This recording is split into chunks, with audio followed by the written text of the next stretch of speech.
Hello friends, मेरे digital classes में आप लोग का बहुत बहुत फिर से नए सेशन में स्वागत करता हूं।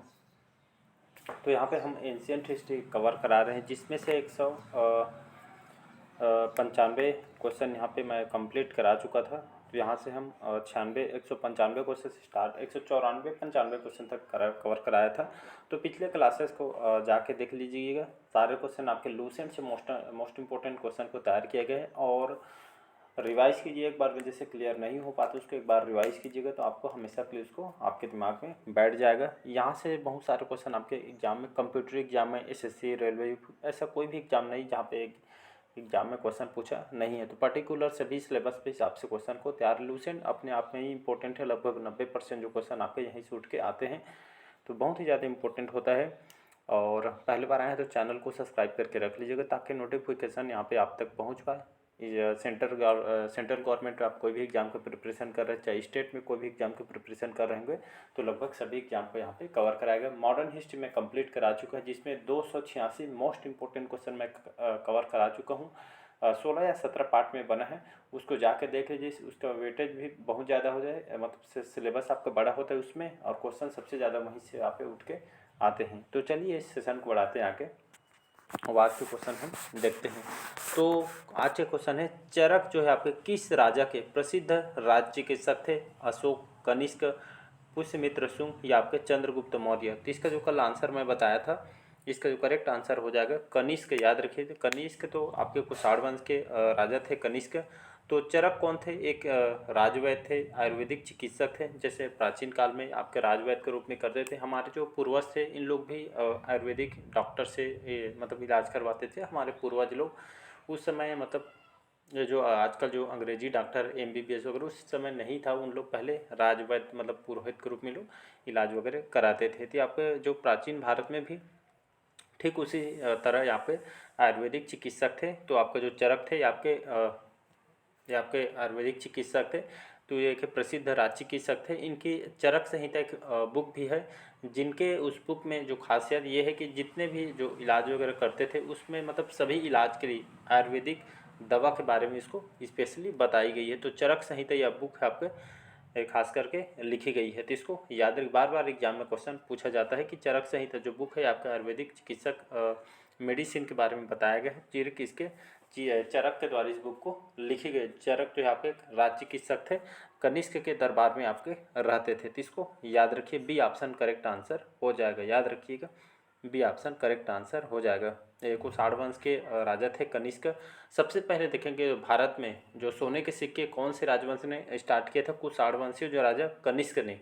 याद रख, कुषाण वंश के जो राजा थे भारत में, इन्होंने सोने के सिक्के पहले चलाया था। एग्जाम में क्वेश्चन पूछा है, तो इसको याद रखिए। बढ़ते हैं अगला क्वेश्चन तरफ, तो इसका बी ऑप्शन करेक्ट आंसर हो जाएगा।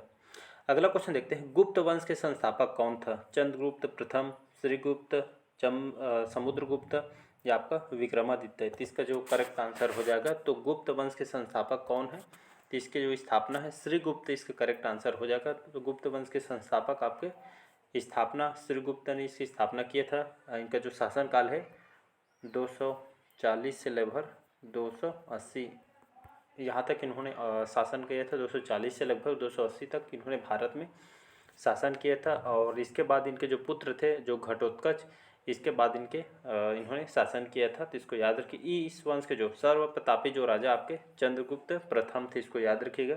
तो गुप्त वंश के सबसे जो शक्तिशाली शासक अगर देखेंगे, तो इस वंश के जो प्रतापी राजा शक्तिशाली शासक देखेंगे, तो चंद्रगुप्त प्रथम ये आपके सबसे शक्तिशाली शासक थे। साथ ही साथ जो आपका जो गुप्त वंश को इन्होंने सबसे विशाल साम्राज्य इन्होंने बनाया था। मतलब बहुत भारत में बहुत जगह इन्होंने विस्तार किया था अपने राज्य का। तो इसको याद रखिएगा। अगला क्वेश्चन देखते हैं, महाराजाधिराज, याद रखें, महाराजाधिराज उपाधि का प्रयोग करने वाला पहला गुप्त शासक कौन था? श्रीगुप्त, चंद्रगुप्त प्रथम, समुद्रगुप्त या आपका चंद्रगुप्त द्वितीय? तो इसका जो करेक्ट आंसर हो जाएगा, इसका जो करेक्ट आंसर हो जाएगा आपका चंद्रगुप्त जो प्रथम, इसका करेक्ट आंसर हो जाएगा। याद रखें, तो महाराजाधिराज जो है, इस उपाधि जो प्रयोग करने वाला पहला गुप्त शासक आपका चंद्रगुप्त था। याद रखें, चंद्रगुप्त इसका प्रथम करेक्ट आंसर हो जाएगा। बी ऑप्शन करेक्ट आंसर हो जाएगा। तो इनको महाराजाधिराज उपाधि इनको दी गई है। चंद्रगुप्त प्रथम को, और ये आपके गुप्त वंश के प्रथम शासक इनको माना जाता है। इनको बहुत अपने जो राज्य का इन्होंने भारत में बहुत ही विस्तार किया था। सबसे शक्तिशाली जो शासक थे आपके चंद्रगुप्त प्रथम है। इनको महाराजाधिराज इसी के कारण, इनके शक्तिशाली राजा थे, बहुत ही विस्तार किया था अपने शासन, इसी के चलते इनको ये उपाधि धारण की थी, महाराजाधिराज की थी। उसके याद रखिए। इनका विवाह किससे हुआ था? तो इनका जो विवाह आपके किससे हुआ था? तो लिच्छवी वंश के जो राजकुमारी कुमार देवी से इनका विवाह हुआ था, इसको याद रखिएगा। और आपके गुप्त वंश के जो प्रथम शासक आपका चंद्रगुप्त प्रथम को कहा जाता है। अगला क्वेश्चन देखते हैं, किस गुप्त शासक को भारत का नेपोलियन कहा जाता है? तो ये आपका रेलवे एसएससी वगैरह में बहुत बार रिपीट किया गया है, अक्सर एसएससी में इसको रिपीट किया जाता है। किस गुप्त शासक को भारत का नेपोलियन कहा जाता है? समुद्रगुप्त को, चंद्रगुप्त प्रथम को, चंद्रगुप्त द्वितीय को, या आपके विक्रमादित्य को?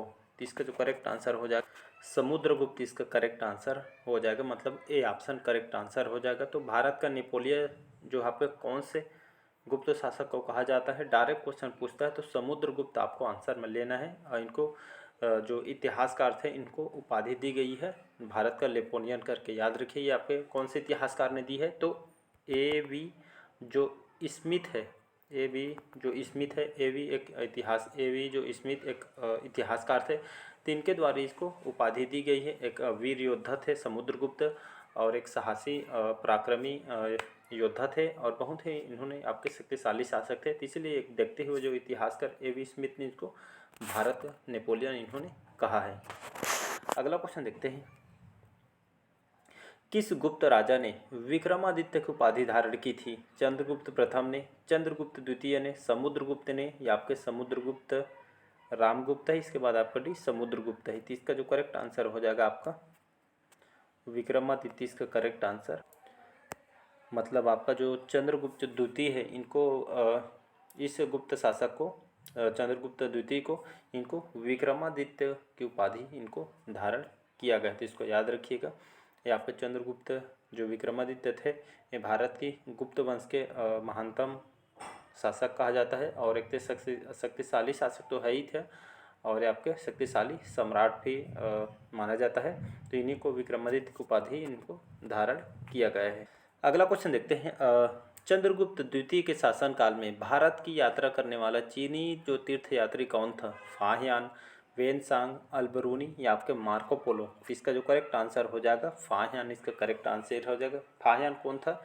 ये आपका चीनी यात्री थे और आपके तीर्थयात्री थे। फाहियान चंद्रगुप्त द्वितीय, इनको ही आपका विक्रमादित्य के नाम से जाना जाता है। इनके शासनकाल में भारत के दौरा किया था, भारत की यात्रा करने वाले चीनी यात्री कौन थे? तो आपके फाहियान था। फाहियान तीर्थयात्री थे, कहाँ का? ये आपके चीनी यात्री था, चाइना का रहने वाला था। नाम इसको याद रखिए, फाहियान इसका नाम है। अगला क्वेश्चन देखते हैं, किस गुट शासक ने देवगुप्त को उपाधि धारण की? चंद्रगुप्त प्रथम ने, समुद्रगुप्त, चंद्रगुप्त द्वितीय, या आपके स्कंदगुप्त? तो इसका जो करेक्ट आंसर हो जाएगा चंद्रगुप्त द्वितीय, इसका करेक्ट आंसर हो जाएगा सी ऑप्शन, याद रखिए। तो इनको इस गुट शासक को देवगुप्त की उपाधि इनको धारण किया गया था, इनको धारण की गई थी। ऐसा क्यों? तो आपके इनको अन्य नाम से भी जाना जाता है, जैसे आपके देवगुप्त के नाम से इनको जाना जाता था, देवराज के नाम से, बहुत सारे परम भागवत के नाम से इनको जानते हैं। कि बहुत ही शक्तिशाली शासक थे, बहुत भारत में बहुत जगह इन्होंने, मतलब विदेशों में भी आपके आक्रमण के, मतलब सभी जगह आपके सफल हुए थे। इसी के चलते इन्होंने इस उपाधि धारण की थी, आपके गुप्त की उपाधि इन्होंने धारण की थी। चंद्रगुप्त द्वितीय को इनको विक्रमादित्य के नाम से भी इसको जाना जाता था, याद रखिएगा। तो इनको परम भागवत और देवराज, देवगुप्त, बहुत सारे नाम से इनको जाना जाता था। ये आपके विदेशों में भी बहुत ही सफल पाए थे आक्रमण में। भारत का नेपोलियन कहकर समुद्रगुप्त की प्रशंसा किसने की थी? R.D. बनर्जी ने, V. स्मिथ ने, R.G. मजूमदार ने, विलियम डेलरिम्पल ने? इसका जो करेक्ट आंसर हो जाएगा V.A. स्मिथ, अभी जस्ट बता थे, आपके इतिहासकार था एक। तो भारत का नेपोलियन किसको कहा जाता है? तो समुद्रगुप्त को कहा जाता है। इस प्रशंसा किसने की थी इसकी बोल के? V.A. स्मिथ ने किया था, ये आपके इतिहासकार थे A.V. स्मिथ, इसको याद रखिएगा। अगला क्वेश्चन देखते हैं, गुप्तों की आधिकारिक अदालती भाषा कौन सी थी? तो पाली भाषा, प्राकृत, संस्कृत या ब्राह्मी भाषा? तो इसका जो करेक्ट आंसर हो जाएगा सी ऑप्शन, संस्कृत भाषा, याद रखिएगा। तो गुप्तों की जो आधिकारिक जो भाषा थी, इनके राजपाट में जो भाषा उपयोग करते थे बोलचाल में, और अदालती भाषा या आपके संस्कृत भाषा इन लोग उपयोग करते थे, मतलब सी ऑप्शन करेक्ट आंसर हो जाएगा। अगला क्वेश्चन देखते हैं। हूणों को पराजित करने वाला गुप्त शासक कौन था? चंद्रगुप्त द्वितीय, समुद्रगुप्त, स्कंदगुप्त या आपका चंद्रगुप्त प्रथम? तो इसका जो करेक्ट आंसर हो जाएगा स्कंदगुप्त, इसका करेक्ट आंसर हो जाएगा, मतलब सी ऑप्शन याद रखिएगा। तो हूणों को पराजित करने वाला जो हूण जो शासक थे, इसको पराजित करने वाला गुप्त शासक जो महानतम शासक आपका स्कंदगुप्त था, और ये आपके उत्तर भारत के गुप्त शासक थे आपके स्कंदगुप्त। और साथ ही साथ जो विदेशी आक्रमणकारी को भी इन्होंने हराया था। तो इसी के चलते जो इनको स्कंदगुप्त को, जो कि गुप्त शासक था, इनको हूणों को जो पराजित करने वाला शासक स्कंदगुप्त को कहा जाता है। और ये आपके विदेशी भी आक्रमण को इन्होंने जो भारत में जो आक्रमण किए थे, तो ये आपके रोक दिया था आपके स्कंदगुप्त ने, मतलब ये आपके विदेशों को यहाँ से भगा दिया था हरा के। ये मतलब जितने भी जो गुप्त वंश के शासक थे सभी आपके अच्छे शासक थे, मतलब कहने का मतलब ये आपका बहुत ही योद्धा था, शक्तिशाली शासक था, कहने का मतलब है। अगला क्वेश्चन है 205 क्वेश्चन। गुप्त राजवंश किसके लिए प्रसिद्ध था? कला और वास्तुकला के लिए, साम्राज्यवाद के लिए, राजस्व और भूमि सुधार के लिए, या साहित्यिक कार्यों के संरक्षण के लिए? तो इसका जो करेक्ट आंसर हो जाएगा आपका बी ऑप्शन करेक्ट आंसर हो जाएगा। तो गुप्त राजवंश किसके लिए प्रसिद्ध था? ये आपके साम्राज्यवाद, मतलब ये आपका अगर देखें तो भारत में सबसे ज़्यादा, मतलब 137 साल तक इन्होंने यहाँ पे भारत में सबसे लंबे समय तक इन्होंने शासन किया। ऐसा क्यों? तो जितने भी जो गुप्त शासक थे, इन्होंने यहाँ पे जो प्राचीन भारत में देखें तो प्राचीन भारत के ये आपका हिंदू साम्राज्य था, जो भारत में सबसे अधिक तक इन्होंने शासन किया था भारत में। और इतिहासकारों ने इसके जो शासनकाल को, गुप्त वंश के जो शासनकाल को, ये आपका भारत का स्वर्ण युग के नाम से इसको कहा गया है। इतिहासकारों ने जितने भी बताया गया, तो भारत का जो स्वर्ण युग को माना जाता है आपके गुप्त राजवंश को। बहुत लंबे समय तक इन्होंने शासन किए। जो विदेशी आक्रमण थे, इन्होंने आक्रमण करना चाहते थे, लेकिन गुप्त वंश इतने शक्तिशाली थे, तो विदेशों को जो विदेशी जो लोग आक्रमण करने आते थे शासन करने के लिए, उसको भगा देते थे। तो ये आपकी इसकी खासियत थी, तो इसको याद रखिएगा। तो प्राचीन भारत एक हिंदू साम्राज्य था जो लंबे समय तक शासन किया, और सभी शासक आपके शक्तिशाली थे, जिसलिए भारत का स्वर्ण युग इनको कहा जाता है, गुप्त राजवंश को। अगला क्वेश्चन देखते हैं। कालिदास कालिदास किसके दरबारी कवि थे? चंद्रगुप्त प्रथम, चंद्रगुप्त द्वितीय, समुद्रगुप्त या आपका स्कंदगुप्त? इसका जो करेक्ट आंसर हो जाएगा, तो कालिदास जो है आपके किसके दरबारी कवि थे या किसके दरबार में थे? तो कालिदास आपके उज्जैन के जो राजा विक्रमादित्य किसको कहा जाता है? अभी जस्ट बताया है, चंद्रगुप्त द्वितीय को इनको विक्रमादित्य के उपाधि भी धारण की थी, और उनको विक्रमादित्य के नाम से भी जाना जाता है। तो कालिदास जो कि उज्जैन के जो राजा आपके विक्रमादित्य के मतलब चंद्रगुप्त द्वितीय के राजदरबारी कवि थे, और इनको विक्रमादित्य के 9 रत्नों में से एक माना जाता है, इसको याद रखिएगा। तो विक्रमादित्य के 9 रत्नों में से एक कालिदास को भी माना जाता है। इनके राजदरबारी कवि के रूप में ये आपके इनके दरबार में रहते थे, तो इसको याद रखिएगा। इंपॉर्टेंट क्वेश्चन है, आपके सारे आपके एग्जाम में क्वेश्चन पूछे गए हैं। आप प्रीवियस ईयर क्वेश्चन को सॉल्व करके देख सकते हैं। लूसेंट अपने आप में ही इंपॉर्टेंट है, 90% क्वेश्चन आपके यहीं से उठ के आते हैं। अगला क्वेश्चन है, प्राचीन भारत के जो प्रसिद्ध जो चिकित्सक थे, धन्वंतरी, नाम सुने होंगे। ये आपके प्राचीन भारत के जाने माने प्रसिद्ध चिकित्सक थे धन्वंतरी। ये आपके किसके दरबार में सुशोभित करते थे, मतलब कहने मतलब किसके दरबार में काम किए थे, कार्य किए थे? तो समुद्रगुप्त, स्कंदगुप्त, चंद्रगुप्त प्रथम या आपका चंद्रगुप्त द्वितीय? तो इसका जो करेक्ट आंसर हो जाएगा कौन सा हो जाएगा? चंद्रगुप्त द्वितीय इसका करेक्ट आंसर हो जाएगा। मतलब इनको चंद्रगुप्त जो द्वितीय थे, इनको और किस नाम से जाना जाता है? तो इनको विक्रमादित्य के नाम से इनको जाना जाता है। जो चिकित्सक थे धन्वंतरी, आपके प्राचीन भारत के सबसे प्रसिद्ध चिकित्सक थे। एक कहने का मतलब ये आपका जो आयुर्वेदिक चिकित्सक थे, जाने माने प्राचीन भारत के चिकित्सक, इसके दरबार में सुशोभित थे। तो आपके विक्रमादित्य कहने का मतलब है चंद्रगुप्त द्वितीय के शासनकाल में थे। याद रखिए, प्राचीन भारत के जाने माने चिकित्सक थे। इनके शासनकाल के दरबार में इनके आयुर्वेदिक चिकित्सक थे। चंद्रगुप्त द्वितीय के थे, इसको याद रखिएगा, इंपॉर्टेंट क्वेश्चन है। तो यहाँ पे कन्फ्यूज इसमें किस में होंगे आप, चंद्रगुप्त प्रथम और चंद्रगुप्त द्वितीय दोनों में आप कन्फ्यूजन हो गया। अगर एग्जाम में आए तो इसको एक बार रिवाइज कीजिएगा तो आपको पूरा क्लियर आपको क्लियर हो जाएगा। तो रिवाइज बहुत ज़रूरी है आपका, हमेशा के लिए आपको काम हो जाएगा, इसलिए 1 से 2 बार देखिएगा। तीन संगम किस राज्य के संरक्षण में आयोजित किया गया था, पांड्य वंश, चेर वंश, चोल वंश या कुषाण वंश। तो ये आपके 3 जो संगम हुए थे किसके राज्य के संरक्षण में आयोजित किए गए थे, तो आप पांड्य वंश में ये संरक्षण में इनके मतलब इनके शासनकाल में आपके 3 संगम जो यहाँ पे इनके संरक्षण में आयोजित किया गया था। पांड्य वंश करेक्ट आंसर हो जाएगा। 209 क्वेश्चन देखते हैं। किस गुप्त शासक ने परम भागवत की उपाधि धारण की थी, याद रखिए, किस गुप्त शासक ने परम भागवत की उपाधि धारण की थी, चंद्रगुप्त प्रथम ने, चंद्रगुप्त द्वितीय ने, समुद्रगुप्त ने या आपका स्कंदगुप्त ने। तो परम भागवत की जो उपाधि किसने धारण किया था, तो इसका जो करेक्ट आंसर हो जाएगा स्कंदगुप्त, इसका करेक्ट आंसर हो जाएगा, याद रखिएगा। तो परम भागवत की जो उपाधि धारण करने वाला गुप्त शासक आपका स्कंदगुप्त था। स्कंदगुप्त इनको उपाधि धारण की गई थी इनके द्वारा, और इनके जो शासनकाल में हूणों का आक्रमण किया था इनके द्वारा, और हूणों को यहाँ पे पराजित भी किया था, और जितने भी विदेशी आक्रमणकारी थे स्कंदगुप्त के द्वारा सबों को खदेड़ के यहाँ पे भेज दिया था। तो इसको याद रखिएगा, इंपॉर्टेंट क्वेश्चन है। अगला और लास्ट क्वेश्चन हमारा आज का, अजंता पेंटिंग का संबंध कौन से काल से है, मौर्य काल से, गुप्त काल से, बौद्ध काल से या हड़प्पा काल से। ये भी एग्जाम में बहुत बार क्वेश्चन पूछा जाता है। तो इसका जो करेक्ट आंसर हो जाएगा, सॉरी 1 मिनट, गुप्त काल नहीं, आपका बौद्ध काल से संबंधित है, याद रखिए। तो अजंता पेंटिंग अजंता जो चित्रकारी का संबंध कौन से काल से है, तो बौद्ध काल से है। कहने का मतलब है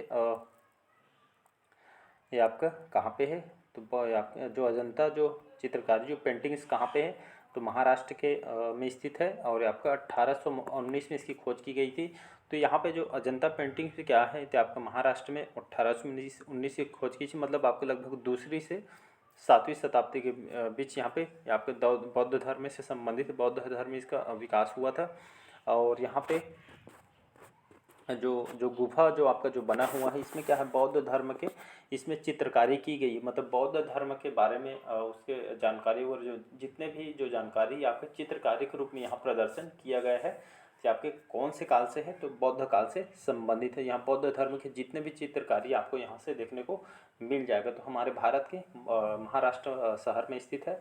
1819 में लगभग 2री से 7वीं शताब्दी में इसकी खोज की गई, पूरा बौद्ध धर्म से संबंधित है। तो एग्जाम में डायरेक्ट क्वेश्चन पूछा है, तो आपका जो अजंता ये आपके कौन से राज्य में स्थित है, जो गुफा है कौन से राज्य में स्थित है और कौन से धर्म से है, तो बौद्ध धर्म से संबंधित है। तो ये आपका जो पेंटिंग पूरे बौद्ध धर्म से संबंधित है, आपका जितना भी चित्रकारी बना हुआ है बौद्ध धर्म से बना हुआ है। तो चलिए, आज का सेशन कैसा लगा कमेंट करके ज़रूर बताइएगा। पहले बार आए तो प्लीज़ चैनल को सब्सक्राइब करके रख लीजिएगा, ताकि नोटिफिकेशन जो है आप तक पहुंच पाए। आज के सेशन कैसा लगा कमेंट करके ज़रूर बताइएगा। और साथ ही साथ जब आप इस क्लास को देखते हैं तो साथ ही साथ अपने स्कोर बताया करिए कि आपके कितना क्वेश्चन यहाँ पे सही हो रहे हैं, तो आपको पता चलेगा कि मेरा इतना क्वेश्चन सही हो रहा है। तो आप जितना ज़्यादा क्वेश्चन लगाएंगे आपके लिए उतना ज़्यादा बेनिफिट साबित होगा। बाकी आप समझदार हैं। तो चलिए मिलते हैं अगले पार्ट में। 211 क्वेश्चन हम अगले पार्ट में क्वेश्चन को कवर करेंगे। चलिए, थैंक यू। अच्छा लगे चैनल को लाइक शेयर सब्सक्राइब कीजिएगा।